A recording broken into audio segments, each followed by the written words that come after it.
안녕하십니까. 김광욱 노무사입니다. 여러분들과 함께 이렇게 온라인상으로나마 근로기준법에 관해서 얘기 나누게 되어서 반갑게 생각합니다. 오늘 제가 말씀드릴 내용은 근로기준법 중에서 이제 기본적인 이해가 필요한 근로계약, 임금, 근로시간에 대해서 말씀드리도록 하겠습니다. 네, 관련된 부분에서 취업규칙에 대해서도 잠깐 언급을 해야 되기 때문에 그 부분에 대해서도 말씀드리도록 그렇게 하겠습니다. 지금 나눠드린 유인물을 가지고 같이 제 강의를 따라와 주시면 되겠습니다. 지금 뭐 환경이 판서를 할 수 있는 상황이 아니라 유인물을 중심으로 해서 같이 살펴보도록 그렇게 하겠습니다. 먼저 유인물 1페이지에 보시면 근로계약에 관한 올바른 이해라는 제목을 보실 수 있습니다. 근로계약이란 말을 우리가 뭐 자주 쓰고 있지만 사실 이것이 법적으로 어떤 의미를 갖고 있는가 뭐 깊이 있게 생각하지는 않죠. 보통 정의조항 정도 알고 있습니다. 거기 제일 첫 부분에 근로계약이란 근로자가 사용자에게 근로를 제공하고 사용자는 이에 대하여 임금을 지급함을 목적으로 체결된 계약을 말한다. 이러한 법적 정의가 있습니다. 그래서 근로를 제공하는 것, 그 다음에 거기에 대한 대가로 임금을 지급하는 것, 이것이 근로계약을 구성하는 가장 기본적인 요소라는 것을 잘 알 수 있죠. 여기 근로가 사용자의 노무지휘권 아래 제공되는 것이기 때문에 이 근로계약을 법적으로 규율해야 될 필요가 있는 것입니다. 그래서 사용자가 아무 노무지휘나 하는 그런 권리 남용을 막고 또 근로자를 보호할 수 있는 이 근로기준법의 취지를 살릴 수가 있기 때문에 이 근로계약에 대해서 이렇게 정의를 내리고 있는 것입니다. 그래서 이 근로계약을 자세히 살펴보게 되면 그 아래쪽에 보시다시피 그 박스에 들어있는 그러한 내용으로 구성되어 있다는 점을 알 수 있습니다. 우리 노사가 이걸 서로 잘 이해하면 사실 근로계약을 둘러싸고 그렇게 많은 분쟁이 일어날 필요가 없고요. 오히려 더 합리적인 노사관계를 만들어갈 수 있는데 제가 쭉 강의를 하다 보면 이 근로계약의 내용 자체를 제대로 정리를 하고 있지 않다 보니까 서로 간에 여러 가지 감정적인 대립이나 어려움이 생기는 것 같습니다. 거기 박스를 잠깐 보시면 근로계약의 내용이 크게 주된 내용과 부수적 내용으로 나뉘어져 있죠. 그래서 주된 내용은 바로 방금 읽으셨던 그 근로기준법의 정의조항에 관련된 법적인 내용이 들어있습니다. 즉 근로자가 노무를 제공하면 사용자는 거기에 대해서 임금을 지급한다는 것이죠. 근로자는 노무를 제공하기 때문에 그 대가로 임금 청구권이 발생합니다. 임금 청구권은 근로자의 생활의 기본이 되는 것이니까 3년간의 소멸시효를 통해서 보호받고 있습니다. 즉 지난 3년간 못 받은 게 있다면 언제든지 다 받을 수 있다는 뜻이죠. 그리고 사용자는 임금을 지급하니까 노무지휘권을 행사할 수 있게 됩니다. 근데 더 중요한 점은 우리가 앞에서 지적했던 대로 이 근로기준법이 규율하고 있는 이 근로라는 것은 노무지휘권에 따라서 근로자가 노무를 제공한다라는 그런 의미라는 점을 기억하실 필요가 있습니다. 근로자가 자기 마음대로 자기가 뭐 좋아하는 일만 하겠다. 이거는 근로계약이 아니겠죠. 그래서 근로계약은 근로자가 자기가 좋든 싫든 사용자가 지휘하는 노무지휘권, 행사하는 노무지휘권이 정당하다면 거기에 따라서 일하겠다고 약속한 것입니다. 따라서 사용자는 자신의 노무지휘권이 정당하게 행사되는가 여기에 대해서 항상 유의하실 필요가 있습니다. 사용자의 노무지휘권 행사가 정당한지 안 한지를 무엇을 가지고 평가합니까? 법령이라든가 취업규칙, 단체협약, 그리고 지금 보시는 근로계약의 내용들 이런 것들을 종합해서 사용자의 노무지휘권이 정당한지 안 한지를 판가름하게 되는 겁니다. 만약 사용자의 노무지휘권이 정당하다면 근로자는 무조건 거기에 따라야 될 의무를 이미 근로계약으로 약속한 것이죠. 여기 판례 하나를 살펴보시면 그 점에 대해서 쉽게 좀 이해할 수 있겠는데요. 이 페이지에 가셔서 참고 판례 3번을 잠깐 보시기 바랍니다. 판례 내용은 이렇습니다. 상시 화학류를 취급하는 공장의 근로자가 폭발의 위험성이 가장 높은 위험 공실로부터 1m 떨어진 금연구역에서 흡연한 것이 사규 위반임을 이유로 한 징계고가 정당하다 이렇게 되어 있습니다. 여기 위에서 보실 것은 금연구역에서 흡연한 것 이것이 사규 위반이라고 되어 있죠. 그러니까 금연구역을 정하고 거기서는 담배를 피우지 마라 이렇게 한 것은 사규라는 겁니다. 즉 사용자의 노무지휘권이라는 거죠. 그러니까 근로자가 아무리 담배가 땡긴다 하더라도 금연구역에서는 담배를 피우면 안 된다라고 하는 것이 근로계약상에 이미 약속되어 있었던 것입니다. 그러니까 어떤 근로자가 이런 원리를 잘 모르고 담배 한 가지 피웠다고 뭔 해고까지 가느냐 이렇게 항의할 수도 있지만 여기 대법원 판례는 이미 오래전에 그것을 이유로 한 징계 해고가 정당하다라고 판결을 내리고 있는 걸 보니까 바로 이 사규에 따라서 노무지휘권이 행사되고 거기에 근로자는 따라야 한다라는 이 기본적인 원리가 이미 확인되고 있다는 점을 잘 알 수 있습니다. 그러니까 우리 노사는 근로계약을 논할 때 제일 처음 가장 기본적인 것, 사용자는 정당한 노무지휘권을 행사하고 근로자는 거기에 따라서 노무를 제공한다 하는 이 점을 기억하시면은 근로계약이 무언가 하는 데 대한 원리를 이제 잘 이해하시게 된 겁니다. 그래서 이제 근로기준법에서 예컨대 뭐 주당 52시간 이상을 근무할 수 없다. 네, 이런 식으로 이제 규정이 된다면 사용자는 그 52시간까지만 이제 노무지휘를 할 수 있게 된다는 것이죠. 그것을 초과해서 노무지휘를 하는 경우 근로자가 거기 따르지 않는다고 해서 근로자가 잘못하는 게 아니라는 것이 될 것입니다. 그러니까 이런 기본 원리를 잘 기억하신다면 사실 그동안에 우리 현장에서 발생할 수 있었던 여러 가지 그 분쟁이나 갈등들이 미리 예방될 수 있는 것이 아니었는가 이렇게 생각을 해보는 겁니다.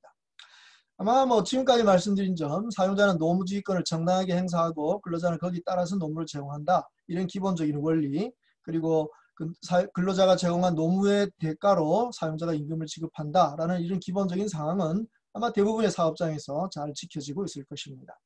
근데 놀랍게도 제가 지금 한 30년 노동법 강의를 현장에서 해오는데 아직까지도 우리 현장에서는 근로계약이 뭐냐라고 질문하면 주로 방금 살펴본 주된 내용, 노무를 제공하고 임금을 지급한다는 이 내용에 대해서는 잘 얘기하지만 근로계약의 또 한 가지 중요한 부분인 그 부수적 내용이라는 이 부분에 대해서 잘 이해를 못하는 것 같습니다.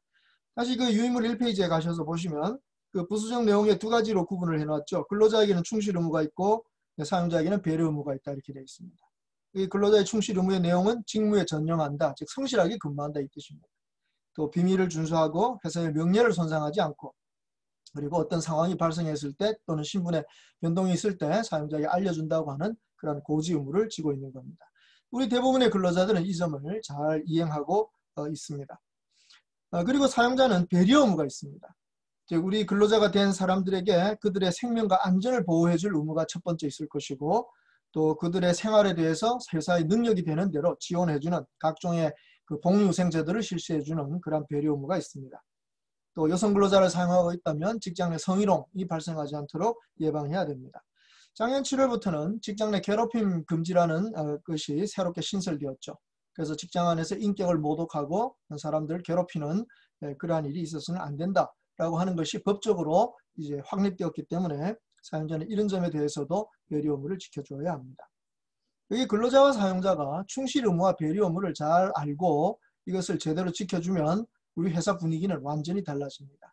왜냐하면 모든 계약에 적용되는 이 부수적 내용으로서의 충실 의무나 배려 의무, 이것은 바로 신의성실의 원칙에 입각한 것인데 만약 노사가 상대방의 이익을 배려한다고 하는 이 신의성실의 원칙에 따라서 노사관계, 근로계약을 유지해 간다면, 이행해 간다면 사실은 모든 문제들은 발생하지 않습니다. 혹시 발생하더라도 그건 오해에 비롯된 거니까 금방 해결할 수 있다는 것입니다. 그래서 다시 한번 부탁드린 건데 우리 모든 사업장의 모든 노사는 이 근로계약, 자신이 직접 체결한, 자신이 스스로 체결한 그러한 근로계약의 내용을 제대로 아시고 여기에 따라서 근무를 하시거나 또 노무지휘를 하셔서 서로 합리적인 신뢰할 수 있는 노사관계를 만들어 가시기를 부탁드리겠습니다.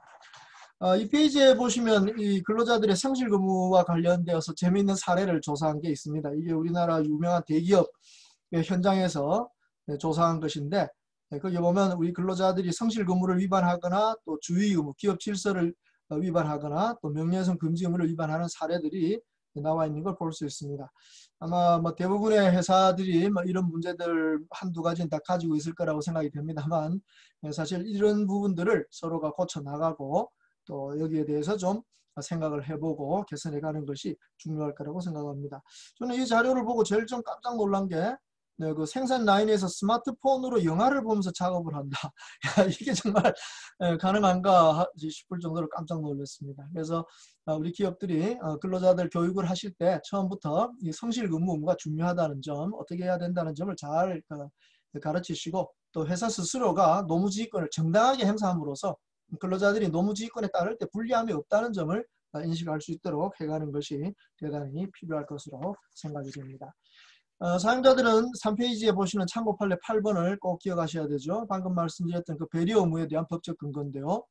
사용자는 고용 또는 근로계약에 수반되는 신의 직상의 부수적 의무로서 피용자가 노무를 제공하는 과정에서 생명, 신체, 건강을 해치는 일이 없도록 물적 환경을 정비하는 등 필요한 조치를 마련해야 할 보호 의무 또는 안전 배려 의무를 부담한다고 법적으로 명백하게 나와 있습니다. 이걸 제대로 이행하지 않을 때는 산업안전보건법 위반이라는 책임을 질 수밖에 없는 상황이 발생하거나 판례에서 보시듯이 손해배상 책임을 져야 할 것입니다. 자, 이미 잘 알고 계신 것처럼 직장 내 성희롱, 이것은 금지되어 있죠. 직장 내 성희롱이 발생했을 때 사용자는 반드시 그것을 조사하고 그 행위자를 가해자를 반드시 징계할 필요가 있겠습니다. 여기 판례 9번 보시죠. 유인물 4페이지에 참고 판례 9번에 보시면 제일 아랫부분에 원고가 징계 예고되지 않고 같은 직장에서 계속 근무하는 것이 성희롱 피해자들의 고용 환경을 감내할 수 없을 정도로 악화시키는 결과를 가져올 수도 있다는 점, 그리고 사업주가 성희롱 피해자들에 대한 손해배상 책임을 부담할 수 있는 점 등을 감안할 때 원고에 대한 이 사건 징계 해직 처분은 객관적으로 명백히 부당하다고 인정되지 않는다. 즉 성희롱 가해자는 징계 해고까지 하더라도 회사로서는 정당하다 하는 점을 기억하실 필요가 있겠습니다. 그러므로 회사는 철저히 조사해서 거기에 상응하는 징계 조치를 반드시 취하는 것이 성희롱을 예방하는 매우 중요한 효과적인 방법이라고 하겠습니다. 참고관리 10번은 최근에 있었던 판례인데요. 성희롱 피해자와 또 그를 조력해주는 도와주려는 근로자들을 회사가 불이익 취급을 했습니다. 그래서 그 문제가 이제 끝까지 대법원까지 올라와서 대법원은 이런 결론을 내리고 있죠. 5페이지에 가셔서 이 참고 판례 10번의 끝부분에 보시면 사업주가 피해 근로자 등을 도와준 동료 근로자에게 부당한 징계 처분 등을 하였다면 특별한 사정이 없는 한 사업주가 피해 근로자 등에 대한 보호 의무를 위반한 것으로 볼 수 있다. 이렇게 되어 있습니다. 그래서 사실 이 성희롱 피해자가 2차 가해를 당하는 이런 일이 현장에 비일비재한데 사용자들은 그런 것들이 발생하지 않도록 유의하실 필요가 있겠습니다. 그래서 성희롱에 대해서 우리 사회가 이제 상당히 많은 수준으로 발전하고 있지만 아직까지 우리가 언론 보도를 보는 바와 같이 이것이 뿌리 깊은 고질병인 그런 조직들도 있다는 점, 이런 걸 좀 기억하시고 철저하게 우리 현장에서는 이런 일이 벌어지지 않도록 해야 되겠습니다. 그리고 작년 7월부터 새로 규정된 이 직장 내 괴롭힘 발생이 금지되어 있습니다. 6페이지에 보시면 거기에 대한 법이 정리되어 있는 걸 보실 수 있죠. 그래서 만약 직장 내 괴롭힘이 발생했다면 역시 사용자는 철저한 조사를 하고 거기에 맞는 응분의 조치를 취해야 됩니다. 그 직장 내 괴롭힘을 신고했다고 해서 근로자에게 불리한 처우를 해서는 안 되겠죠. 이번에 이 근로기준법에서 직장 내 괴롭힘을 금지시키는 조항을 만들면서 아주 특이한 입법을 국회가 했습니다. 그 아래 보시면 산업재해보상보험법을 같이 개정한 것입니다. 그래서 산업재해보상보험법 37조에서 업무상 질병 가운데 그 다목에 가시면 근로기준법 제76조 2에 따른 직장 내 괴롭힘, 고객의 폭언 등으로 인한 업무상 정신적 스트레스가 원인이 되어 발생한 질병, 즉 직장 내 괴롭힘으로 정신적 스트레스가 원인이 되어 발생한 질병, 제일 흔한 게 우울증일 겁니다. 그런 질병이 발생했다면 이것은 업무상 질병으로, 업무상 재해로 판단한다는 것입니다. 그러니까 만약 어떤 사업장에서 근로자가 직장 내 괴롭힘을 당해서 우울증이 걸렸는데 회사에다가 내가 직장 내 괴롭힘을 당해서 이렇게 되었다라고 조사를 요청했더니, 구제를 요청했더니 회사가 그런 일 없다 이렇게 발뺌을 해버리는 것이죠. 그럼 근로자가 어떻게 합니까? 자신이 우울증 걸렸다는 진단서를 가지고 근로복지공단에 가서 업무상 재해 인정을 받게 되면 회사가 발뺌할 수가 없게 됩니다. 그래서 업무상 재해 인정을 받으면 거기에 따라서 손해배상 책임도 물을 수 있고 여러 가지 구제 조치를 근로자는 취할 수 있을 겁니다. 그래서 이 산업재해보상보험법을 같이 개정한 것, 이것이 직장 내 괴롭힘을 철저하게 예방하거나 거기에 대한 대책을 강구하는 데 아주 실효적인 그런 조치를 취했다는 점에서 상당히 잘된 입법이라고 판단할 수 있습니다. 그래서 사용자 측에서는 이런 점을 좀 감안하시고 회사에서 이 점을 호소하는 그런 근로자가 있을 때 그걸 절대 무시하지 마시고 제대로 된 구제 조치를 취해 주시는 것이 노사가 서로 신뢰하는 그런 직장 분위기를 만들 수 있을 겁니다. 또 잘 생각해 보시면 직장 내 괴롭힘을 향하는 그런 사람들이 우리 직장에 필요한 사람들이 아니겠죠. 그건 직장의 단합을 해치고 직장의 효율을 아주 저하시키는 아주 나쁜 사람들입니다. 그러니까 그런 사람들을 조치시키는데 지위의 고하를 막론하고, 아까 성희롱도 마찬가지입니다만 지위의 고하를 막론하고 그런 사람들의 직장 생활을 보호해 줄 이유가 없다고 생각합니다. 그런 사람이 많지 않기 때문에 회사로서는 과감하게 그런 사람을 없애는 조치를 취함으로써 우리 일반 근로자들이 좀 안심하고 직장 생활을 할 수 있는 그런 분위기를 만들어 가실 필요가 있을 것입니다. 자, 근로계약의 내용에 대해서는 우리가 1페이지의 그 박스에 있는 그 내용을 다시 한번 잘 복습해 주시고 항상 기억하시기를 부탁드리겠습니다. 그렇지만 이제 근로계약을 다루다 보면 이것이 어떻게 종료되는가, 요즘 특히 이 문제가 이제 좀 심각한 문제로 대두되고 있어서 여기에 대한 기준도 좀 알아두시면 좋을 것 같습니다. 7페이지에 보시면 근로계약이 종료되는 몇 가지 유형에 대해서 알려주고 있습니다. 먼저 자동으로 종료되는 경우가 있습니다. 이거는 뭐 누가 어떤 의사표시를 할 필요 없이 그냥 어떤 상황이 발생하면 그냥 그대로 종료한다 이런 뜻입니다. 그런데 이제 의사표시가 있어서 종료하는 게 있는데요. 이거는 누가 또 의사표시를 하느냐에 따라서 이제 용어가 달라집니다. 만약 근로자가 의사표시했습니다. 그래서 이제 근로하기 더 못하겠다, 종료하겠다, 그러면 그걸 사직이라고 얘기하죠. 사용자가 만약에 의사표시를 해서 일방적 의사표시를 해서 근로관계를 종료시킨다면 그것은 해고라고 합니다. 그럼 재미있는 것이 근로자와 사용자의 의사가 합치되어서 근로관계가 종료된다면 그걸 뭐라고 합니까? 합의해지라고 합니다. 그래서 근로관계가 종료되는 건 크게 두 가지로 나누면 자동 종료하고 의사표시에 의한 종료 이렇게 나눠볼 수 있고요. 그 다음에 의사표시에 의한 종료는 다시 세 가지로 나누어서 근로자의 의사표시에 의한 사직, 사용자의 의사표시에 의한 해고, 그리고 근로자와 사용자의 의사가 합치되어서 종료되는 합의해지, 이러한 유형이 있다고 알아두시면 되겠습니다. 먼저 이 자동 종료에는 어떤 게 있습니까? 뭐 제일 잘 아시겠지만 근로계약 기간이 만료했다든가 또 정년이 도래했다든가 근로자가 사망하는 경우 근로계약은 뭐 자동으로 종료될 수밖에 없겠습니다.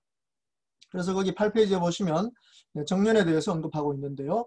그 판례 13번에 정년이 53세라 하면 만 53세가 종료하는 날이 아니고 만 53세에 도달하는 날, 바로 정년으로서의 근로관계가 종료된다 하는 것이 판례의 태도라는 점 알아두시기 바랍니다. 그래서 우리 회사 지역규칙이나 단체협약이 이거와 다르게 정년 60세 이러면 정년 60세가 종료하는 날 이렇게 정했다면 거기에 따라서 효력이 발생할 것이고요. 많은 기업에서는 그렇게 하죠. 정년 60세가 도달하는 분기의 마지막 날, 이런 식의 표현을 한다면 그것이 굉장히 중요한 의미가 있다는 점 기억하시면 되겠습니다. 자, 사직에 대해서 좀 살펴보신다면 참고 판례 19번에서 일반적으로 사직에 대해서는 이것이 근로자가 일방적으로 근로계약 해지를 통보하는 것이라 그랬죠. 그래서 거기 아주 중요한 점이 있습니다. 거기 밑에서 셋째 줄에 보시면 사직의 의사표시를 처리할 수 없다 이렇게 되어 있습니다. 항상 사직을 기억하실 때는 사표를 던졌을 때 그게 아니다 해서 이거 없었던 거로 해달라, 근로자가 마음대로 그렇게 요구할 수가 없습니다. 사직의 의사표시는 원칙적으로 사용자가 동의하지 않는다면 처리할 수 없습니다. 그것이 사직의 특징입니다. 그러니까 언제든지 사직할 수 있는 자유가 있지만 또 그것을 처리할 수 없다. 이것이 사직의 원리라는 점을 기억하시기 바랍니다. 자, 그런데 합의해지는 조금 달라진다는 거죠. 근로자가 그만두겠다는 걸 청약했다는 겁니다. 그러니까 사용자가 그럼 그만두라고 승낙을 하기 때문에 서로 합의가 되어서 근로관계가 끝나는 거니까 참고 판례 20번을 보시면 재미있는 표현이 나오죠. 둘째 줄에 승낙의 의사표시가 근로자에게 도달하기 이전에는 그 의사표시를 철회할 수 있다 이렇게 되어 있습니다. 그러니까 사직이라는 법적 개념과 합의해지라는 법적 개념은 철회가 가능하냐 안 하냐 여기에서부터 갈리게 되겠습니다. 그리고 이 합의해지라는 것은 일반적으로 우리 회사에서 자주 쓰는 용어가 이제 명예퇴직이라든가 희망퇴직 이런 걸 하게 될 때 그것이 이제 합의해지라는 겁니다. 근로자가 사직 신청서를 내고 사용자가 거기에 대해서 승인할 건가 안 할 거를 결정하게 되는 그런 과정을 거치게 되는데 거기 참고 판례 23번에 보시면요. 명예퇴직 신청을 심사하여 수리 여부를 결정할 권한은 회사에게 있다 이렇게 돼 있죠. 그러니까 회사가 근로자가 꼭 명예퇴직 신청을 했다 하더라도 그걸 승인 안 할 수도 있다는 거, 이런 점을 오해하지 마시기 바랍니다. 24번 판례 보면 명예퇴직이 결정이 되었지만 실제 명예퇴직이 되기 전에 만약 임금이 인상되는 경우가 생깁니다. 그러면 그 소급된 임금을 가지고 그 명예퇴직금을 계산해 줘야 된다라는 취지로 근로자에게 유리하게 적용되고 있습니다. 그 다음에 11페이지에 보시면 참고 판례 25번에 보시면 이 명예퇴직 합의해지를 했는데 그 실제 퇴직을 하기 전에 근로자가 사망했습니다. 그러면 아까 우리가 사망은 자동 종료 사유라고 그랬죠. 그래서 사용자가 명예퇴직금 더 줄 필요 없이 그냥 그 일반적인 자동 종료로 처리를 해야 되겠다라고 생각할 수 있는데 판례 25번은 그렇지 않다는 거죠. 이미 명예퇴직의 합의를 한 이상 사망하더라도 그 명예퇴직금은 지급해야 된다 하는 것이 그 계약의 취지라는 점, 이것을 지정하고 있다는 점에 유의하시면 되겠습니다. 자, 그런데 여기 잠깐 교재 유인물로 돌아가셔서 9페이지의 참고 판례 18번을 잠깐 보시겠습니다. 이게 최근에 전원합의체 판결로에서 바뀐 중요한 내용이 지금 거기 들어있는데요. 전에는 이제 정년에 이르렀거나 근로계약 기간이 만료해가지고 근로계약이 자동 종료되는 이제 이런 사유가 인정되는데, 그 전에 그 자동 종료되기 전에 이제 근로자가 부당해고를 당했다 이 말이에요. 그래서 그 부당해고를 대해서 이제 구제 신청을 한다거나 소송을 한다거나 해가지고 이제 이렇게 서로 다투고 있는 상황에, 그 다투는 동안에 이 정년이나 근로계약 기간이 만료되는 바람에 복직을 할 방법이 없게 되는 이런 경우가 생길 수 있습니다. 그러면 이제 그 당시에는 대법원에서 이거는 소의 이익이 없다 이래가지고 그냥 소송을 중단시켜버리는, 기각해버리거나 각하해버리는 이런 경우들이 있었는데, 이 참고 판례 18번은 최근에 2020년 2월 20일 날 나온 판례인데요. 그런 경우라 하더라도 해고기간 중에 임금 상당의 지급받을 필요가 있다면 임금 상당의 지급에 구제명령을 받을 이익이 유지되기 때문에 소의 이익이 있다고 보아야 한다, 이렇게 판례를 변경했습니다. 그래서 앞으로 이 부분에 서로가 오해가 없도록 하시면 좋을 것 같습니다. 그 참고 판례 18번 최근 판례로서 좀 기억해 두실 필요가 있다는 점 말씀드리겠습니다. 자, 이제 근로관계가 종료되는 또 다른 사유는 이제 사용자의 일방적 의사표시로 종료되는 거죠. 그건 해고라고 했습니다. 11페이지에 가보시면 먼저 이 해고의 유형에 세 가지가 있습니다. 징계해고, 정리해고, 또 좀 이따 배우시게 될 통상해고가 있는데, 제일 많이 우리가 보는 게 징계해고입니다. 징계해고는 그 말 그대로 징계입니다. 징계 처분 중에 제일 무거운 처분이죠. 그래서 징계의 정당성 세 가지 요건이 있죠. 징계의 사유가 정당해야 되고, 절차가 정당해야 되고, 징계권 남용이 안 돼야 된다 하는 이 세 가지 요건이 다 지켜져야 되는데, 특히 해고는 가장 무거운 징계니까 이 징계권 남용, 이것이 문제가 될 겁니다. 그래서 이 해고와 관련된 징계 처분의 정당성과 관련된 아마 이런 문제는 다음에 기회가 있을 때 다루도록 그렇게 하겠습니다. 어쨌든 징계해고는 징계 처분 중에 가장 무거운 징계라는 점, 이 점만 이해하시고 하면 되겠습니다. 자, 그 다음 해고의 유형은 정리해고가 있습니다. 요즘 우리 코로나 사태로 아주 어려운 상황이라 이게 좀 걱정이 많이 되는데요. 정리해고는 뭐 우리 근로기준법상 아주 명백합니다. 근로기준법 24조에서 병명상 이유에 의한 해고의 제한이라는 제목으로 명백하게 정리해고의 요건을 법적으로 규정하고 있습니다. 그러니까 이 법을 해석해서 대법원 판례로 확립한 것을 우리가 많이 볼 수 있는데요. 이거는 대법원 판례 수준이 거의 다 완벽하게 정리되어 있다라고 봐도 과언이 아니겠습니다. 그래서 어떤 회사가 혹시 이 정리해고를 해야 될 필요, 경영상 필요에 의한 해고가 필요하다고 생각하면 이 법과 또 이 대법원 판례들 잘 보시고 거기에 따라서 진행하심으로써 나중에 복잡한 그런 법적 분쟁이 생기지 않도록 조심하시면 좋을 것 같습니다. 12페이지에 가서 얼른 참고하실 만한 판례, 누구나 다 참고하실 판례가 28번 판례죠.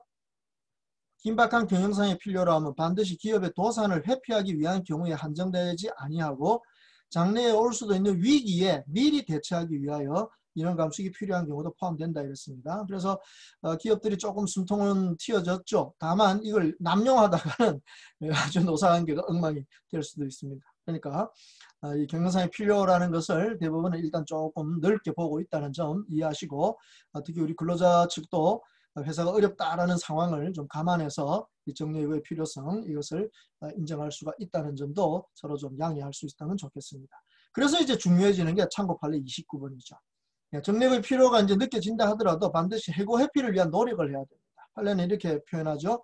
해고 회피를 위한 노력을 다하여야 한다는 것은 사용자가 근로자의 해고 범위를 최소화하기 위하여 경영방침이나 작업방식의 합리화, 신규 채용 금지, 일시휴직, 희망퇴직의 활용 및 정근 등의 가능한 조치를 취하는 걸 의미한다, 이렇게 되어 있습니다. 다른 판례에 보신다면 임원을 줄인다거나 또 무급휴직 같은 걸 실시하는 이런 것들도 말하자면 그 해고 회피 노력에 들어갈 수 있습니다. 심지어 회사 재산을 처분하는 거, 이런 것들도 해고 회피 노력으로 인정될 수 있는 경우가 있습니다. 그래서 모든 조치, 어떤 식으로든 가능한 한 해고를 좀 줄여보자 하는 이러한 사용자 측의 노력, 이것을 대법원이 엄격하게 판단할 수밖에 없다는 점 기억하실 필요가 있습니다. 정리하자면 경영상 필요는 조금 넓게 봐주지만 해고 회피 노력은 제대로 했는가, 네, 이것이 법원이 근로자를 보호하기 위해서 보는 기준이라는 점, 이 점을 이해하시면 되겠습니다. 자, 그래서 이 정리해고는 바로 그런 요건들을 잘 지키면서 이제 할 때 문제가 생기지 않겠습니다. 또 실제로 정리해고를 하시게 될 때는 정말 그 근로자의 기준, 해고당할 근로자의 기준을 노사가 잘 협의해서 서로 합리적인 기준을 만들어 가시면 좋을 것 같습니다. 제가 독일 그 해고 제한법을 보고 깜짝 놀란 게요. 그 정리해고를 하게 될 필요가 있다고 본다면 그때 우선적으로 정리해고하는 순서를 정할 때 그 근로자의 그 해설서에서 예를 이렇게 들어놨습니다.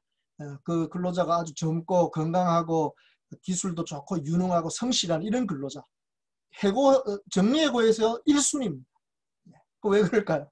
네, 그런 근로자는 정리해고 하더라도 금방 새로운 직장을 구할 수가 있다라고 보기 때문에 회사가 그런 정리해고의 필요가 있다 하더라도 바로 그런 근로자를 먼저 해고함으로써 남은 근로자들을 보호하려고 한다는 겁니다.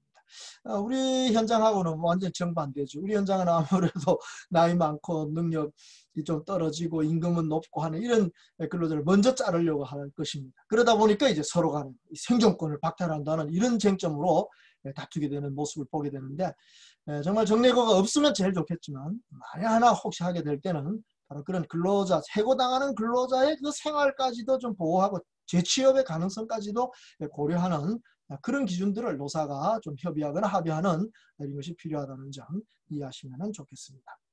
자, 13페이지에 가시면 이 통상해고라고 하는 아주 색다른 용어를 보실 수 있습니다. 이게 우리 교과서에는 잘 나오지 않기 때문에 많이 못 보셨을 텐데요. 참고 판례 33번 보시면 우리 대법원 판례가 확립하고 있는 개념입니다. 그 참고 판례 33번의 제일 밑에 줄에 이런 표현이 나오죠. 정리해고나 징계해고가 아닌 통상해고로 봄이 상당하다. 그죠? 그러니까 우리가 앞에 살펴본 정리해고나 징계해고가 아니고 다른 유형의 제3의 유형의 해고가 있다. 그걸 대법원 판례는 통상해고라고 한다는 것입니다. 그래서 어떤 경우에 통상해고가 가능한가? 이거는 이제 우리 대법원 판례를 개별적으로 잘 살펴봐야 되는데 먼저 참고 판례 34번에 보시면 근로자가 이렇게 어떤 잘못된 일, 회사하고는 상관없지만 회사 바깥에서 잘못된 일을 저질러 가지고 교도소에 갇히게 됐습니다. 그래서 2년의 실형을 받게 되는 이런 경우가 발생했습니다. 그럼 그럴 때 1심에서 2년 실형 받았다고 그걸 이유로 징계해고하는 건 부당하죠. 왜냐하면 1심의 실형 선고는 징계 사유가 되지 않기 때문입니다. 우리 회사 취업규칙에 실형을 유죄 선고를 받으면 해고한다 이런 규정이 있다 하더라도 그때 유죄 선고라는 건 확정 판결을 말하죠. 그러니까 1심은 확정 판결이 아니기 때문에 1심에서 유죄 2년을 받았다고 해서 그걸 이유로 징계해고할 수는 없습니다. 근데 참고 판례 33번을 보면 그렇게 구속 기소되어서 이 실형을 받은 경우에는 노무 제공을 상당 기간 할 수 없게 되었고 그것이 근로자의 귀책 사유이기 때문에 이럴 경우에는 근로관계를 유지할 필요가 없다는 거죠. 그래서 그런 의미에서 노무 제공을 상당 기간 할 수 없다는 이유로 근로관계를 해지하는 이런 관계를 바로 통상해고의 개념으로 포섭하고 있는 것을 볼 수가 있습니다. 또 참고 판례 35번에 보시면 근로자가 신체 장애가 생겼습니다. 업무상 재해를 당해서 요양까지 하고 했는데도 불구하고 이제 신체 장애가 생겼습니다. 그래서 처음 맡은 일을 제대로 할 수가 없습니다. 회사에서 살펴보니까 다른 데 배치할 데도 없어요. 그런 경우 이 근로자에게 해고를 할 수가 있겠는가 하는 것이죠. 그래서 참고 판례 35번은 이렇게 표현하죠. 그 아래에서 둘째 줄.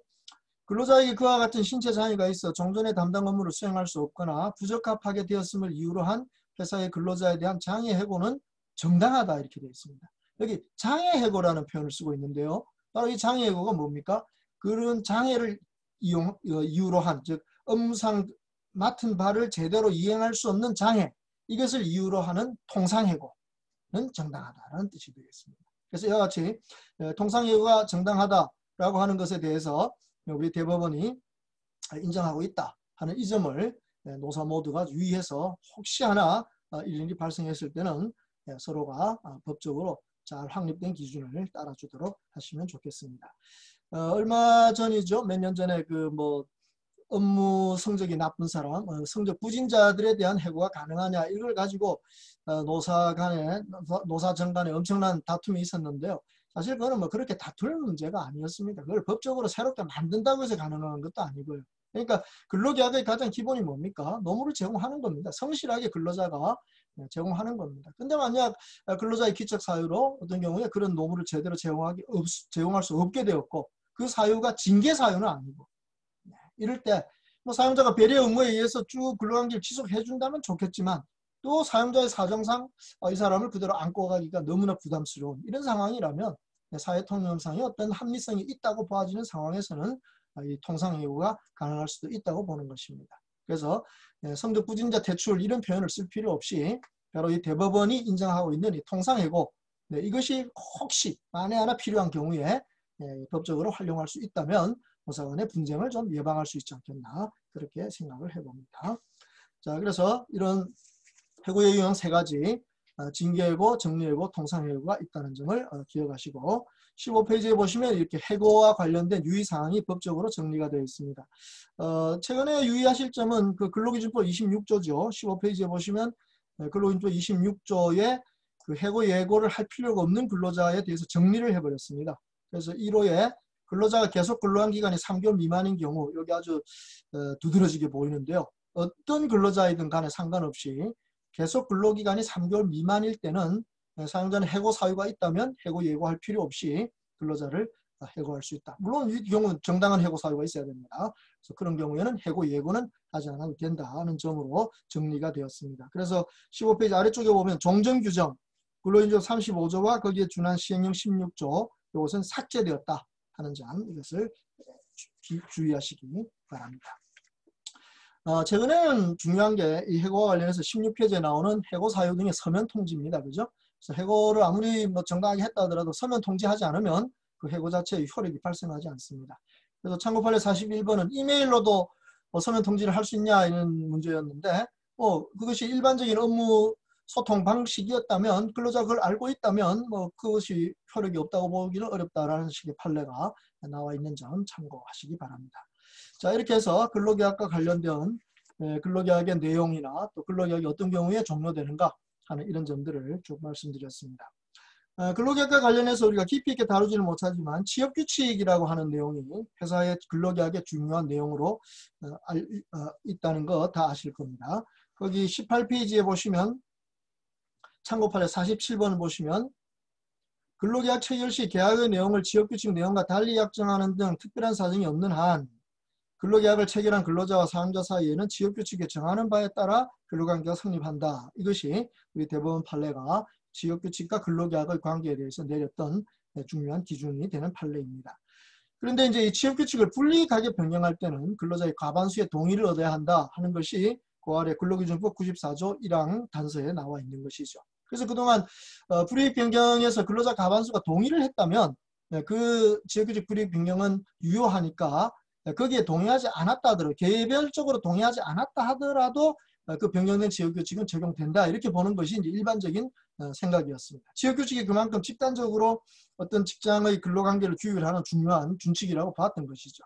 근데 이것도 이제 최근에 아주 중요한 판례로서 나타났죠. 그 참고 판례 51번 19페이지 참고 판례 51번 보면 취업규칙 불이익 변경을 하는데 여기 근로자들이 여기 특히 그 임금 피크제를 적용해가지고 이제 임금을 깎는 이런 취업규칙 불이익 변경이 있었는데 어떤 근로자들이 개별적으로 거기에 동의하지 않았습니다. 그래서 거기에 대해서 뭐라고 했는가 하면 동의하지 아니하였으므로 연봉에 관하여 이 사건 취업규칙보다 유리한 근로조건을 정한 이 사건 근로계약이 우선하여 적용된다 이렇게 되어 있습니다. 그래서 결국 이 사건 취업규칙에 대하여 과반수 노동조합의 동의를 받았다고 하더라도 이 사건 근로계약은 유효하게 존속하고 이 사건 취업규칙에 의하여 이 사건 근로계약에서 정한 연봉액을 삭감할 수 없다 이렇게 된 겁니다. 그래서 이게 임금피크제를 시행하는 회사마다 굉장히 이제 중요한 쟁점으로 떠오를 수밖에 없는 상황이 벌어진 것이죠. 제가 이 회사의 근로계약서를 제대로 보지는 못했습니다만 아마 생각컨대 이 근로계약에서 정하지 않은 사항에 대하여는 취업규칙에 따른다라는 이런 조항이 아마 없는 근로계약서가 아니었겠나 이렇게 생각을 해봅니다. 그래서 그런 경우라면 이렇게 취업규칙이 불이익 변경됐다 하더라도 근로자가 동의하지 않았다면 이 근로계약과 취업규칙에서 근로계약이 유리하니까 유리한 근로계약이 먼저 적용될 수밖에 없다라고 봐집니다. 그래서 이런 판례가 나왔지 않겠나 싶습니다. 네. 그러니까 만약 근로계약서에 이 본계약서에 정해지지 않은 사항에 대하여는 취업규칙에 따른다. 또는 임금에 대해서는 취업규칙에 따른다. 임금 규정에 따른다. 이런 식의 별도의 규정이 근로계약서에 들어있었더라. 그래서 근로자가 그 근로계약에 서명을 하고 유효하게 체결되었더라면 얘기는 좀 달라지겠죠. 네, 그래서 참고판례 51번 이후에 아마 근로계약서를 좀 더 세밀히 검토해서 임금과 관련된 부분을 서면 명시해야 되는 것도 사실이지만 또 거기에 대한 구체적인 내용을 어떤 식으로 규정할 것인가. 여기 우리 기업들이 좀 고민해야 될 부분이 아닌가 싶습니다. 그래서 그런 부분을 좀 노사 간에 합의해서 미리 정리해 둔다면 이런 어려운 분쟁으로 가지 않겠습니다. 하급심이긴 하지만 이 판례 이후에 몇몇 공공기관에서 똑같이 임금 피크제에 의해서 임금 삭감된 걸 갖다가 무효라고 주장하는 근로자들의 주장이 몇 개 있었는데 그게 제 기억으로는 한 두세 건의 그 하급심 판례는 전부 기각되었습니다. 그러니까 그 분리 변경이 과반수의 동의로 된 경우에는 유효하다는 그러한 대법원 판례가 그대로 유지되고 있다는 점입니다. 다만 근로계약의 지역규칙에 따른다는 어떤 연결고리가 없었을 때 이런 식으로 개별적 계약에 유리한 조건이 먼저 적용될 수 있는 상황도 발생할 수 있다. 이렇게 이해하시면 될 것 같습니다. 그래서 지역규칙에 대해서는 이 중요한 점, 그 좀 하나만 지적하고 넘어가도록 하겠습니다. 자, 잠깐 물 한잔 하고 계속하죠.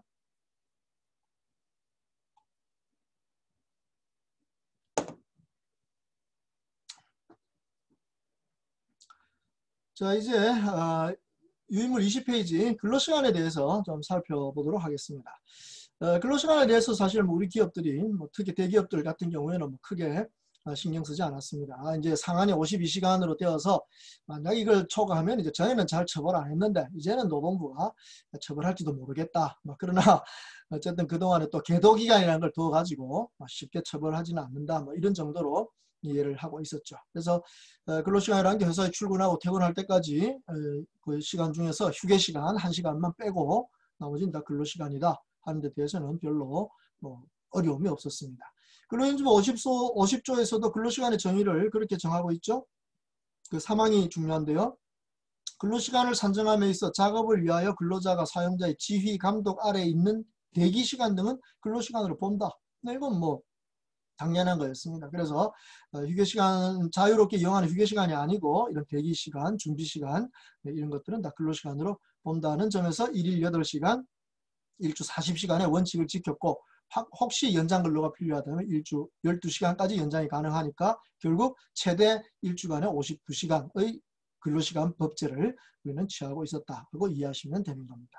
근데 이제 최근의 문제가 이 코로나 사태 때문에 이제 재택근무 를 이제 하게 되는 경우가 많게 됐죠. 그래서 기업이 첫 번째 고민이 이 재택근무를 하는 경우에 이 근로시간을 어떻게 산정할 것인가 이런 고민을 할 수 있는데 사실은 그게 크게 고민할 문제가 아니죠. 재택근무라는 것이 회사의 업무상 필요에 의해서 사회적인 방역 지침에 따라서 이제 하게 되는 거니까 그 재택근무가 당연히 회사의 지시에 의해서 하는 것이고 거기에 근로자가 따라서 하는 것이니까 그것이 근로시간이라는 점에는 의무의 여지가 없습니다. 쉽게 말하면 근무 장소를 변경했다 이거죠. 사정에 의해서 근무 장소를 변경한 것이지 근로시간 자체에는 어떤 변화가 있다고 볼 수가 없습니다. 그러니까 그 근무시간 내에 근로자는 여전히 성실하게 근무할 의무가 있는 것이고 만약 그런 성실 근무를 위반하는 경우가 증거로서 나타난다면 거기에 대해서 징계를 할 수 있다는 것도 당연하겠습니다.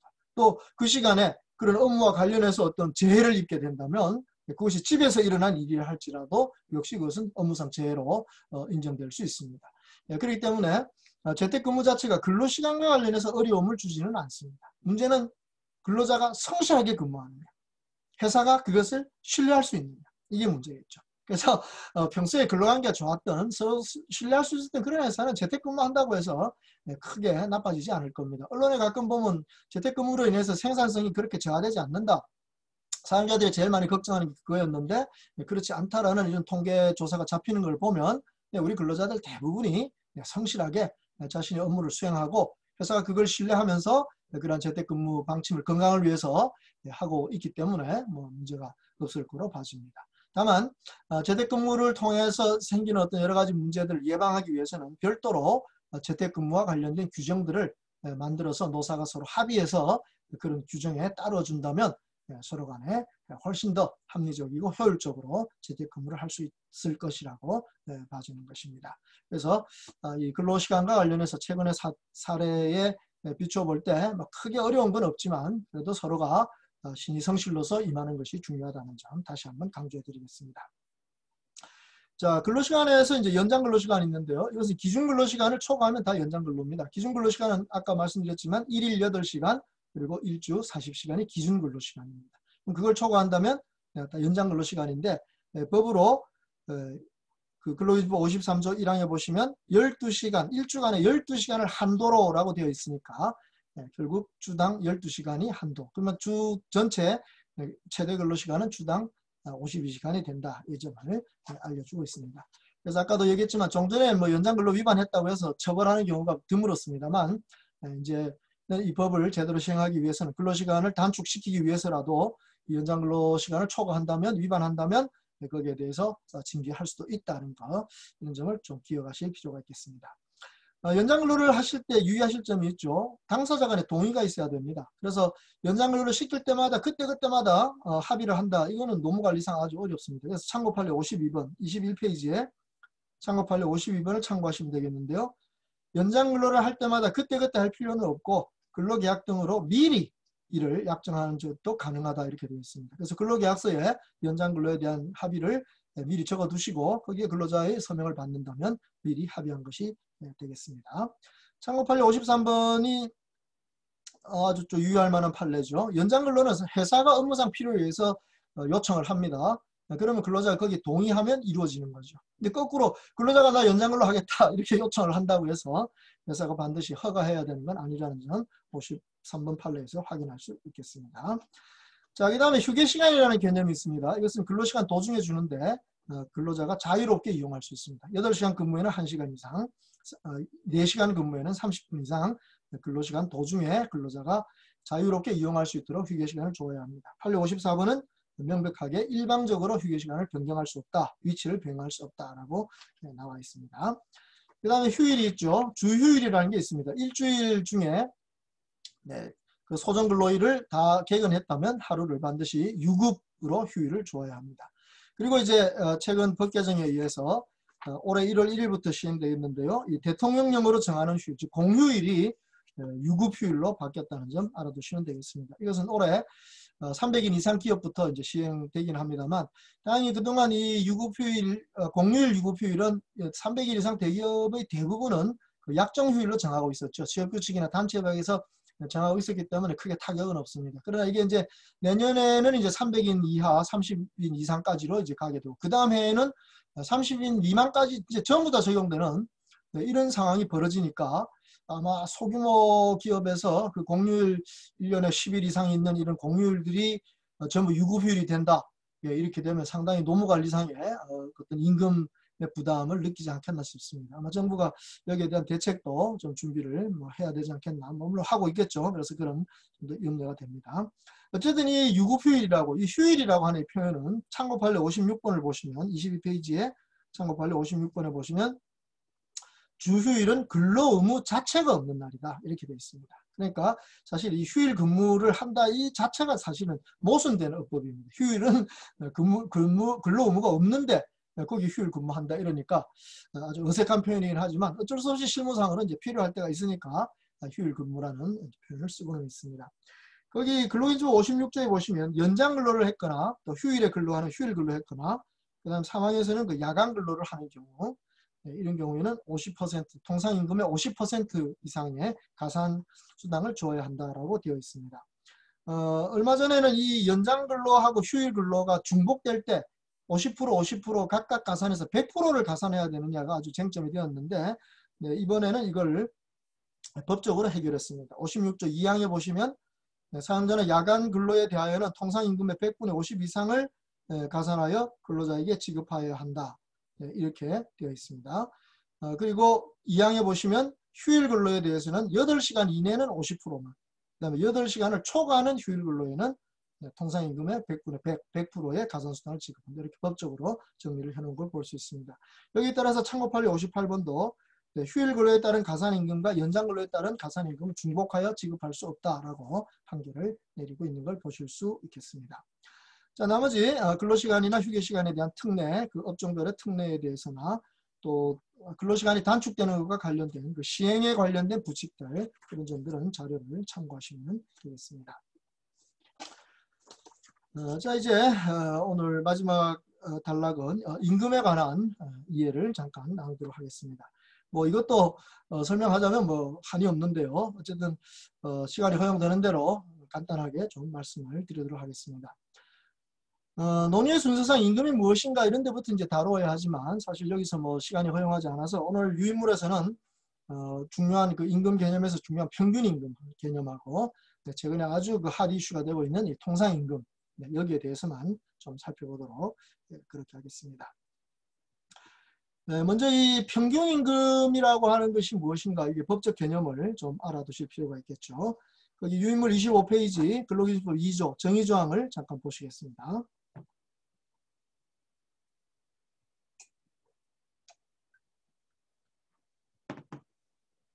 정의조항 6호입니다. 평균임금이란 이를 산정하여야 할 사유가 발생한 날 이전 3개월 동안에 그 근로자에게 지급된 임금의 총액을 그 기간의 총일수로 나눈 금액을 말한다. 근로자가 취업한 후 3개월 미만인 경우도 이에 준한다. 이렇게 법적으로 규정되어 있습니다. 그래서 이것은 명백하게 법적 개념이니까 여기에 따라서 공식적으로 이해할 수밖에 없습니다. 그러니까 여기 중요한 것은 어떤 사유가 발생, 평균임금을 산정해야 될 사유 발생, 이게 중요하죠. 제일 많은 사유는 퇴직할 때, 퇴직금 계산하기 위해서입니다. 그 다음에 업무상 재해를 당했을 때 그 보험급여를 계산하기 위해서도 일일 평균임금이 어떻게 되는가를 산정해야 될 사유라고 볼 수 있습니다. 그 밖에 임금에 대해서 뭐 삭감을 한다든가 감봉을 한다든가 이럴 때 뭐 필요하지만 이건 뭐 많이 나오는 게 아니니까 참고만 하시면 되겠습니다. 자, 그러면 그 사유가 발생한 날 이전 3개월 동안, 이게 중요하죠. 그래서 이전 3개월 동안의 모든 날짜 이것을 분모로 하고 분자에는 그 3개월 동안 받은 모든 임금, 여기 임금의 총액이라고 되어 있죠. 네, 그걸 나누면 결국 1일당 평균임금이 얼마인가 하는 것이 나오게 된다는 것입니다. 그래서 문제는 그 분자에 들어가는 임금 총액, 여기에 어떤 것이 들어가는가, 네, 이것이 상당히 중요한 의미가 있다고 보겠습니다. 그래서 어떤 평균임금과 관련된 뭐 소송이나 다툼을 보게 되면 다 그거죠. 뭐 이것은 평균임 들어간다, 이건 안 들어간다, 이런 식으로 이제 다투게 되는데요. 네, 거기 참고 판례 60번에서는 이런 기준을 알려주죠. 임금 총액에는 사용자가 근로의 대상으로 근로자에게 지급하는 일체의 금품, 근로의 대상으로 지급되는 거라면 모든 금품이 지급된다 하는 것을 알려주고 있습니다. 그래서 참고판례 61번에 보시면 설 휴가비, 추석 휴가비, 학위 휴가비, 선물비 뭐 이런 것들이 전부 다 현물로 지급되더라도 평균임금에 들어갈 수 있다라는 것을 보여주고 있습니다. 그러나 참고판례 62번에서는 실비 변상적인 임금, 어떤 업무를 수행하는 데 드는 비용을 충당해주기 위해서 주는 그런 실비 변상적 금품은 이것은 임금이 아니겠죠. 근로의 대상으로 지급되는 게 아니라 업무 수행에 대한 비용을 변상해주기 위해서 주는 거니까 그것은 임금 총액에 포함되지 않는다고 합니다. 또 참고판례 63번에는 식대 보조비나 가족수당이나 연료보조비 같은 것이 사용자의 배려 의무 차원에서 복리후생적으로 지급한다면 이것도 근로의 대가로서 지급되는 건 아니니까 임금이 아니므로 평균임금 산정에 들어가지 않는다라는 것도 볼 수 있습니다. 그래서 저희들이 우리 회사 이것이 평균임금에 들어가니까 안 들어가니까 이런 질문을 받게 되면 함부로 대답하지 않습니다. 뭐 판례가 어떠니까 이렇습니다 이렇게 대답 못하고 그 회사의 그 임금 규정을 자세히 살펴봐야 됩니다. 그래서 이것이 혹시 실비변상적인가 또 복리후생적인가 하는 이런 성격이 있다면은 그것은 임금에 들어가지 않기 때문에 평균임금에도 들어가지 않는다고 판단할 수 있게 되는 것이죠. 근데 최근에 우리 공공기관이 특히 이제 문제가 되었던 그 경영평가 성과급 여기에 대해서 아주 중요한 판례가 나왔죠. 2018년에 처음 나왔고 2019년에 다시 2018년에 처음 나온 것으로 기억하는데요. 거기 참고 판례 64번입니다. 이 공공기관 경영평가 성과급은 아주 그 기준이 명백합니다. 법적으로 규정되어 있고 그 기준이 나와 있습니다. 그래서 해마다 들쑥날쑥 좀 달라지긴 하지만 경영평가 성과급은 반드시 지급되는 그런 금품이기 때문에 대법원 판례에서는 그것을 임금으로 보고 있습니다. 그래서 이것을 평균임금 산정에 집어넣도록 하고 있기 때문에 아마 모르긴 해도 공공기관에서는 이 퇴직금 같은 것의 이 부담이 상당히 늘어날 것 같습니다. 경영평가 성과급이 아주 활동이 좋은 그런 공공기관에서는 뭐 액수가 많지가 않거든요. 그래서 그런 것들이 다 평균임금에 들어가게 되었다는 점 이거 유의하셔야 되겠습니다.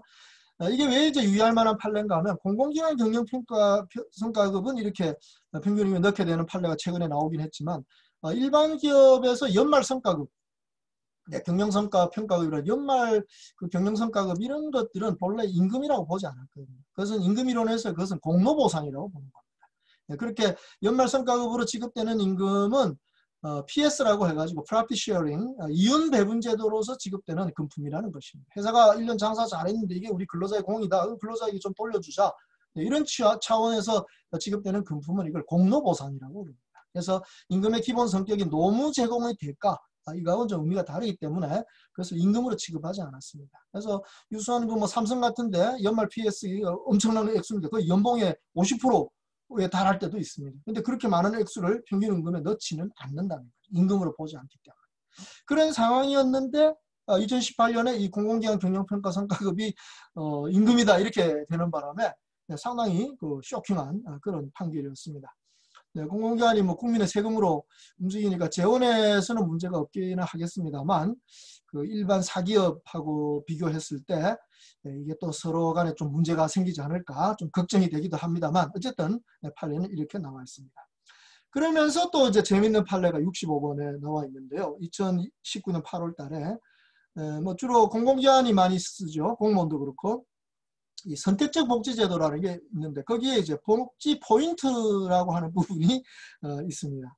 이게 그동안에는 임금으로 주로 인정이 되는 경향이 많아가지고 결국 법적으로 문제된 건 이 복지 포인트가 임금은 맞는데 과연 통상임금이냐 아니냐 이게 이제 논란이 됐던 겁니다.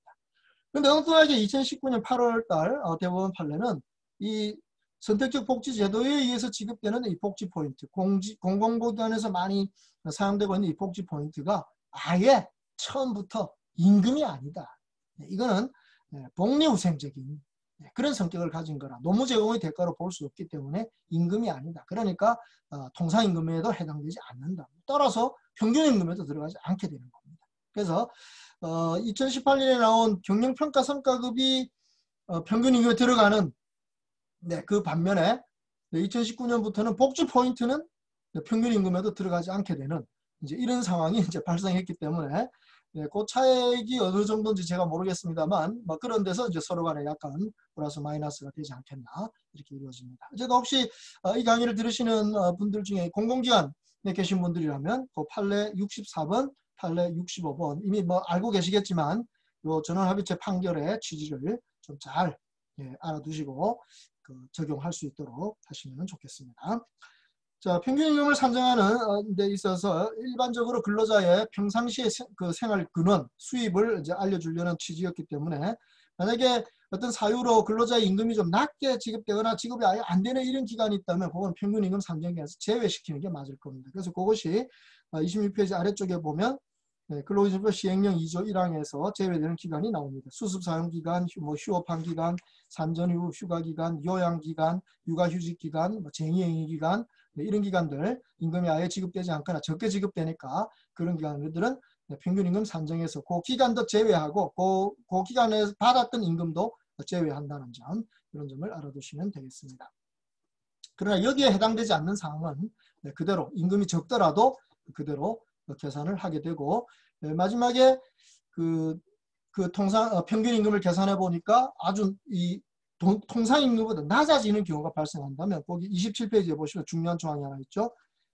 27페이지에 보시면 근로기준법 2조 2항에 제1항 제6호에 따라 산출된 금액 즉 1인 평균임금이 그 근로자의 통상임금보다 1일 통상임금보다 적으면 통상임금액을 평균임금으로 한다 이렇게 되어 있습니다. 그래서 여기 법적으로 통상임금이라는 용어를 쓰는 건 여기가 처음인데 사실 우리 법에서 통상임금의 정의를 내리지 않고 있습니다. 시행령에 가서 내리다 보니까 나중에 이 통상임금이 뭐냐 하는 걸 가지고 아주 맹렬하게 노사가 다투었던 사실이 있다는 점, 지금도 다투고 있다는 점 우리 모두가 잘 알고 있는 사실입니다. 그건 조금 이따 살펴보기로 하고요. 자, 평균임금을 이렇게 법적인 원칙으로 계산하려고 했는데 잘 안 되는 경우가 있습니다. 특별한 경우들이 발생합니다. 그래서 그럴 경우는 27페이지 아래쪽에 있는 평균임금 산정 특례 고시라고 하는 이 규정을 잘 확인해서 살펴보시기 바랍니다. 그래서 이 사례가 여기에 맞는지 안 맞는지를 잘 보시고 거기에 따라서 판단하시면 됩니다. 만약 여기에도 없는 사례가 있다 그럼 어떻게 하시면 되죠? 노동부에 문의하시면 됩니다. 고용노동부 장관에게 문의하도록 되어 있으니까 가까운 노동부 지청에다가 문의를 하셔서 그때의 당시의 그 평균임금을 산정하시도록 그렇게 하시면 되겠습니다. 자, 29페이지 가셔서 통상임금을 보시겠습니다.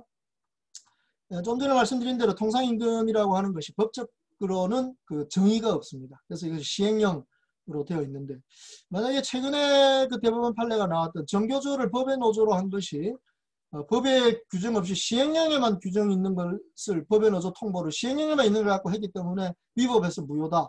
이런 대법원 판례가 나온 걸 아마 아실 텐데요. 만약 이걸 그대로 적용한다면 이 통상임금 이것도 시행령에만 있습니다. 법에서 통상임금의 정의를 시행령으로 정한다 이런 말이 없습니다.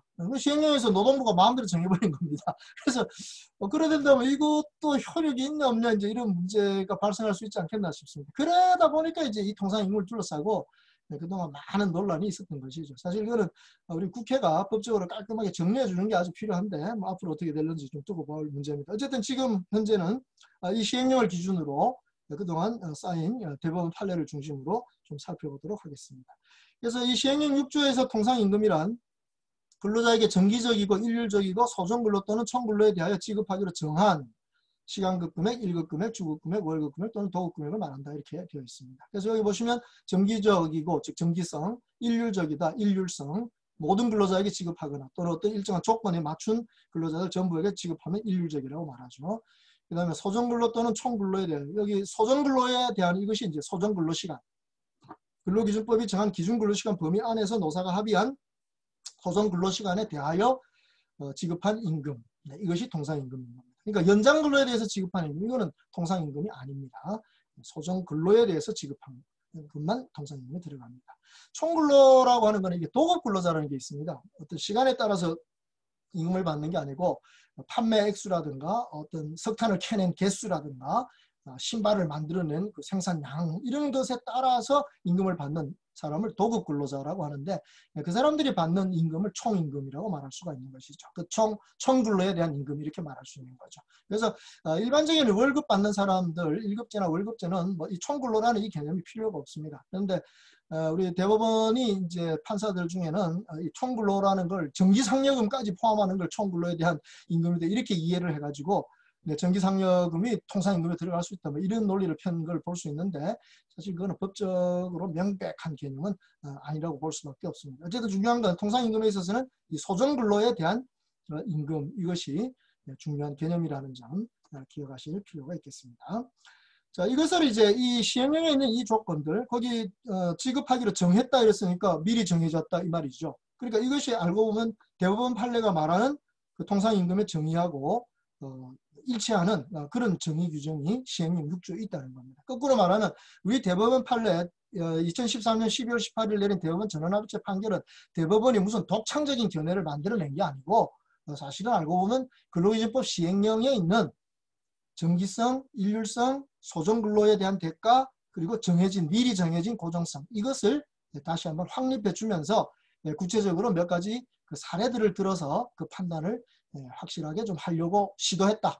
이런 의미로 볼 수밖에 없습니다. 그러나 그 시도가 명쾌하지 못했기 때문에 여전히 통상임금이 무엇이냐에 대한 다툼은 계속되고 있고 특히나 이제 그 판례에서 새로운 이론 통상임금제를 하기로 하는 합의가 유효하긴 하지만 그것을 무효로 그것이 무효라는 걸 알게 되어 가지고 추가로 수당이나 퇴직금을 청구하는 경우에 회사가 어려워진다면 이건 신의칙상 허용되지 않는다. 이 신의칙이라고 하는 이 원칙을 갑자기 적용하게끔 해가지고 최근에 이 통상임금 소송의 대부분은 신의칙이 적용되냐 안 되냐 이것으로 바뀌었다는 점 이런 점들도 다 알고 있는 사실들인 겁니다. 그래서 오늘 이 통상임금을 이해하실 때 바로 그런 배경들을 좀 이해하시고 보시면 좋겠습니다. 참고 판례 68번이 바로 통상임금의 법적 정의 2013년 12월 18일 나온 대법원 판례를 다시 한번 확인하는 판례죠. 거기 보시면 통상임금은 근로자가 소정근로시간에 통상적으로 제공하는 근로인 소정근로의 대가로 지급하기로 약정한 금품, 정기적, 일률적, 고정적으로 지급된다. 그래서 그 네 가지 성격이 통상임금을 판단하는 기준으로 밝혀주고 있습니다. 네, 참고 판례 70번에 보시면 고정성이란 무엇인가 하는 것에 대해서 이렇게 표현하죠. 거기에 하나, 둘, 셋, 넷, 다섯째 줄에 고정성이라 하면 근로자가 제공한 근로에 대하여 그 업적 성과 기타의 추가적인 조건과 관계없이 당연히 지급될 것이 확정되어 있는 성질, 이것을 말한다고 합니다. 그래서 그 다음 판례들을 보면 이 상여금이 고정적이냐 아니냐 이것을 판단하는데 여러 가지 그 기준들을 보여주고 있습니다. 그래서 참고 판례 73번 같은 경우 보면 이 상여금을 지급하는 날 현재 재직하고 있을 조건이 붙어있는, 지급일 현재 재직할 것이 조건으로 되어 있다면 그 지급일에 재직할 거냐 안 할 거냐 하는 게 이게 확정적이 아니니까, 미리 확정될 수 없는 거니까 그런 고정성이 없다 하는 이런 판례를 볼 수가 있게 되는 겁니다. 근데 그 이후에도 이 상여금이 통상임금에 들어가냐 안 들어가느냐, 즉 지급일 현재 재직자에 대해서만 상여금을 지급한다라고 하는 이 규정이 고정성을 인정하는 거냐 안 하는 거냐 하는 것에 따라서 이 대법원 판례가 여러 가지 사례를 판단하고 있음을 볼 수가 있습니다. 다만 제가 주목하는 것은 참고 판례 75번입니다. 그 2013년 12월 18일 전원합의체 판결이 나올 때에도 이미 대법관 한 분은 별개 의견을 내었죠. 30페이지 그 참고 판례 75번에서 정기상여금은 이것은 1개월을 초과해서 지급되는 임금이라 통상임금에 넣으면 안 된다. 그건 우리 법에 안 맞다. 이런 별개 의견을 내세웠는데 사실 저는 이게 맞는 의견이라고 보는 겁니다. 실무적인 법적으로는. 근데 그걸 이제 전원합의체 다수 의견이 이걸 바꾸는 바람에 상당히 복잡한 문제가 진행되고 있다고 봐집니다. 네, 재밌는 거는 이 별개 의견을 내셨던 이 대법관이 나중에 그 참고 판례 76번에 보시면 참고판례 76번에 보시면 거의 뭐 2, 4, 6, 8, 10월, 12월 이렇게 정기적으로 내고 있는 주고 있는 상여금인데도 이게 정기상여금이 이 통상임금에 해당할 것이 거의 확실한 것 같은데도 거기에 근로자 재직 요건이 들어있다는 이유 하나로 이것은 통상임금이 아니다, 고정성이 결여됐다, 이렇게 과감하게 판결을 내린 걸 볼 수 있습니다. 그러니까 2017년에 그 판결 내린 거 보니까 이분은 4년 동안이나 이 상여금은 통상임금이 아니다라는 그 자신의 소신을 거의 바꾸지 않았던 게 아닌가, 이렇게 판단이 됩니다. 어쨌든 이 문제도 사실 앞으로 입법적으로 명쾌하게 좀 해결해야 될 필요가 있는 것 아니겠는가 싶습니다. 그러나 2019년에 오게 되면 또 상여금을 정기 상여금을 통상임금으로 인정하는 쪽이 조금 더 많이 나타나는 것 같습니다. 참고 판례 77번, 78번 이런 판례들은 다 상여금에 그 지급일 현재 재직자 규정이 있어도 지급일 이전에 퇴직한 근로자에게 월할 계산 또는 일할 계산으로 해서 상여금을 준다면 이것은 그 부분만큼의 상여금은 고정적이기 때문에 통상임금이다라고 하는 그런 특별한 판결을 내리고 있는 걸 보실 수 있습니다. 특히 78번 판례는 기아자동차 판례로서 최근에 나온 판례니까 그것이 이제 상당한 기준 판례가 되지 않겠나 싶습니다. 자, 32페이지에 가시면 이제 방금 전에 말씀드린 최근에 통상임금과 관련되어서 중요한 그 쟁점은 이제 신의칙을 적용하느냐 안 하느냐 하는 것입니다. 당연히 사용자 측으로서는 신의칙이 적용되어서 경영상 어려움이 있기 때문에 추가로 지급하기는 어렵다라는 걸 주장할 것이고, 근로자로서는 그렇지 않다, 회사의 경영에 어려움 없다 하는 식의 주장을 하는 것이 아주 서로 맹렬하게 다투어질 겁니다. 그래서 상당히 이 부분이 이제 들쑥날쑥했는데요. 문재인 정권이 들어서고 대법관의 구성이 좀 바뀌었다고 할까요? 네, 그렇게 되면서 이 판례의 흐름이 약간은 좀 달라지는 걸 느낄 수가 있습니다. 특히 올해 같은 경우에 보면 아주 실무적인 걸 적용하면서도 또 그러면서도 한편에서는 또 근로자 보호에 충실한 이런 판례를 볼 수 있습니다. 그 예를 33페이지에 보시면 최근 판례로서 참고 판례 82번, 83번, 84번 보시죠. 전부 다 올해 2020년에 나온 판례입니다. 그 2020년 나온 판례 중에 82번 아시아나 항공에 대한 판례입니다. 아시아나 항공 경영 어려운 거 다 아는 사실이죠. 그래서 여기는 신의칙이 적용되었습니다. 그래서 추가 청구는 인정되지 않았습니다. 참고 판례 83번 GM자동차 판례입니다. 이것도 GM자동차 어려운 거 다 아시니까 마찬가지로 신의칙 위반이라고 판단이 나왔습니다. 그래서 추가 청구 인정되지 않았습니다. 근데 84번 판례는 기아자동차 판례입니다. 그래서 기아자동차, 현대기아차의 규모를 보아서는 그 정도 추가 지급하는 건 경영에 위험이 없다. 그래가지고 신의칙이 인정되지 않는다고 해가지고 청구를 근로자의 청구를 인정해주는 그런 판례가 나왔습니다. 그래서 신의칙에 대한 굵직한 사건들이 올해 3건이나 해결됐고 이제 남은 사건이라고 하면 이제 현대중공업 사건 정도 남아 있는데 아마 뭐 여기 사건들의 기준을 본다면 뭐 어떻게 될지 보통 짐작할 수 있지 않겠나 싶은 생각이 드는데 어쨌든 대부분 판례가 나올지 안 나올지 좀 더 두고 볼 필요가 있겠습니다. 자, 통상임금과 관련된 마지막으로 아주 중요한 판례가 지금 나와 있는데요. 이 통상임금이라는 게 이제 보통 1급으로 이제 정해지는 경우도 많겠습니다. 우리 한국의 실정은 주로 월급이죠. 통상임금, 월급제가 많습니다. 근데 통상임금은 실제로 작동하는 것이 가산수당을 지급하는 기준으로 작동하다. 그럼 가산수당이라는 거는 연장근로, 휴일근로, 야간근로니까 몇 시간 했느냐에 대한 통상임금입니다. 그러니까 그때 중요한 통상임금 단위는 월급이 아니고 시급이라는 거예요. 그래서 월급으로 지급되는, 월 단위로 지급되는 어떤 통상임금을 시간급으로 환산한다는 게 이게 실무적으로 굉장히 중요한 겁니다. 그래서 그전에는 그 34페이지에 가셔서 판례 그 85번, 창업판례 85번 A의 그 밑에서 하나, 둘, 셋째 줄 보시면 연장 및 야간 근로 시간의 경우 각 가산을 고려한다 이런 표현이 나오고 그 밑에 85번 B에 보면 연장 근로 시간 및 야간 근로 시간을 고려하지 아니한 채 월 단위 근로기준법상 기준 근로 시간의 주요 근로 우제 시간만을 합산한 근로 시간 수로 근속 수당을 나누는 방법에 따라 시간급 통상임금을 산정한 원심 판결은 위법이다, 잘못됐다 이렇게 한 것입니다. 이게 무슨 말인가 하면요. 예컨대 OT 수당을 고정적으로 정했습니다. 그래서 월 20시간에 대해서 월 30만 원의 OT 수당을 고정적으로 지급한다. 이렇게 회사가 약정했다고 생각합시다. 그러면 이 판례 85분에 의하면 어떻게 하라는 겁니까? 연장 20시간을 고정으로 정했다면 그 20시간에 대한 대가가 30만 원이 아니라는 거죠. 20시간은 연장이니까 거기에 50% 가산하는 이유를 고려하라는 겁니다. 그러면 결국 30시간에 대해서 30만 원의 연장수당을 지급하기로 약정한 거다. 그러면 30만 원을 20시간이 아니라 30시간으로 나눠줘라. 그러면 그때 시간당 통상임금은 결국 만 원으로 내려오게 된다 이 말이죠. 그러면 이거는 이제 근로자들로서는 좀 불리하다고 판단할 수밖에 없는 상황이었습니다.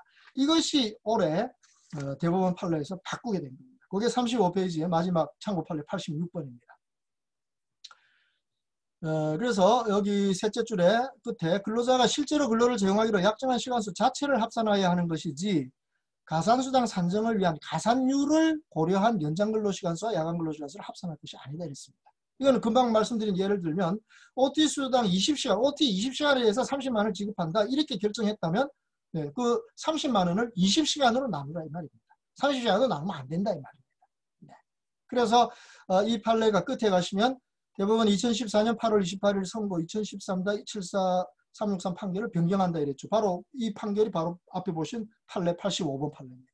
그러니까 이 판례 85번 판결이 판례 86번 판결에 의해서 변경되었다, 없어졌다 하는 것을 실무에서 유의하셔야 됩니다. 그래서 그 시간급 통상임금을 환산하는 데 있어서 최근에 대법원 판례가 전원합의체에서 이것을 변경한 그런 점이 있다는 점 실무에서 아주 유념하실 필요가 있겠습니다. 자, 이렇게 해서 뭐 급하게나마 근로계약과 그 근로계약의 종료 또 취업규칙에 필요한 부분 그리고 근로시간과 임금에 대해서 살펴보았습니다. 아주 바쁘게 따라오시느라고 수고 많으셨습니다. 나중에 이 교재 유인물과 제 강의를 다시 한번 반복 들으시면서 확인 좀 해보시고 그래도 혹시 뭐 의문이 생기신다면 저희 그 이메일로 문의를 해주신다면 성심껏 답변 드리겠습니다. 제 이메일 주소는 그 유인물 표지에 있으니까 그 점을 참고하시기 바랍니다. 또 뭐 이게 자랑스럽게 제가 말씀드려야 될지는 모르겠습니다만 혹시 제 그 노동법이나 노사관계와 관련된 이런 몇 가지 강의에 대해서는 유튜브에 김강욱 노무사를 검색해 보시면 또 필요한 대로 이제 찾아보실 수 있으니까 혹시 시간 되시는 대로 한 번씩 참고해 주신다면 고맙겠습니다. 어쨌든 오늘 이렇게 온라인으로 급하게 강의를 해드린 점 죄송하게 생각하지만 또 이렇게 따라와 주신 점도 너무너무 감사하고요. 항상 건강하시기 바라면서 오늘 제 강의는 모두 마치도록 하겠습니다. 고맙습니다.